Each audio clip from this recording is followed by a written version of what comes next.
70 વર્ષથી વધુ વયના વૃદ્ધો માટે આયુષ્યમાન કાર્ડની યોજના અમલમાં મૂકવામાં આવી છે, જેથી આવા વડીલોને પોતાની સારવારનો ખર્ચ ઉઠાવવો ન પડે। જૂનાગઢ ખાતે ધારાસભ્ય, વહીવટીતંત્ર તેમજ મનપાના સંયુક્ત ઉપક્રમે આ કાર્ડ માટે કેમ્પનું આયોજન કરવામાં આવ્યું, જેમાં ખૂબ મોટી સંખ્યામાં વડીલો આયુષ્યમાન કાર્ડ કઢાવવા માટે ઉમટી પડ્યા હતા।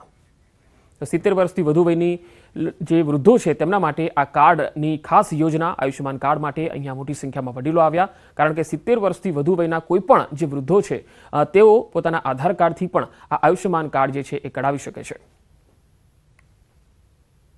ખૂબ મોટા પ્રમાણમાં વડીલો અહીંયા આવ્યા છે। અમને એવું હતું કે એટલા લોકો બાકી નહીં હોય, પણ ખૂબ મોટા પ્રમાણમાં લોકો બાકી છે।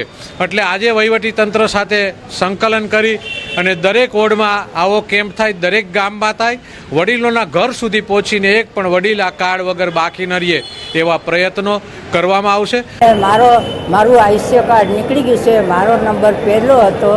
આ માન્ય શ્રી સરકાર તરફથી અમને સારો સહયોગ મળ્યો છે, તો વ્યવસ્થા બહુ સરસ છે। આદિવાસી નેતા ચૈતર વસાવાની ભીલ પ્રદેશ રાજ્યની માંગણીનો જે મામલો છે, ભાજપ સાંસદ મનસુખ વસાવાએ અલગ રાજ્યની માંગને નકારી। મનસુખ વસાવાએ કહ્યું કે અલગ રાજ્યની વાત ભૌગોલિક દ્રષ્ટિએ શક્ય નથી। આદિવાસીઓના દરેક પ્રશ્નો કેન્દ્ર અને રાજ્ય સરકાર ઉકેલશે, અમે અલગ રાજ્યના સમર્થનમાં નથી। ટ્રાઇબલ અને અલગ જે રાજ્યની જે વાત છે એ ભૌગોલિક દ્રષ્ટિએ પણ બરોબર નથી, અને આજે ભારતીય જનતા પાર્ટીના શાસનની અંદર આદિવાસીઓના ઘણા બધા પ્રશ્નો આજે ભારતીય જનતા પાર્ટીના સરકાર ઉકેલી રહી છે।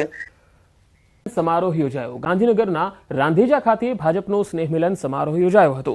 ગાંધીનગર ઉત્તરના ધારાસભ્ય રીટા પટેલ દ્વારા આયોજિત આ સમારોહમાં રાજ્યસભાના સાંસદ મયંક નાયક ઉપસ્થિત રહ્યા। ગાંધીનગર શહેર ભાજપના નેતાઓ પણ હાજર રહ્યા। ભાજપ પ્રતિવર્ષ દિવાળી બાદ નવા વર્ષની શરૂઆતમાં સ્નેહ મિલન સમારોહ યોજે છે।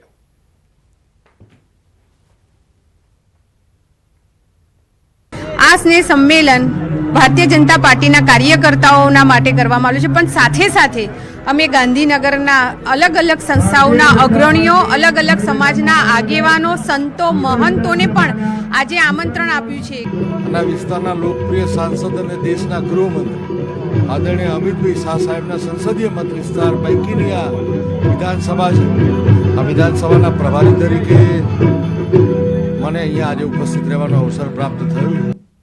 તો ગાંધીનગરના રાંધેજા ખાતે આ સ્નેહ મિલનનું આયોજન હતું, જેમાં મોટી સંખ્યામાં કાર્યકર્તાઓ અને સ્થાનિક આગેવાનો પણ ઉપસ્થિત રહ્યા।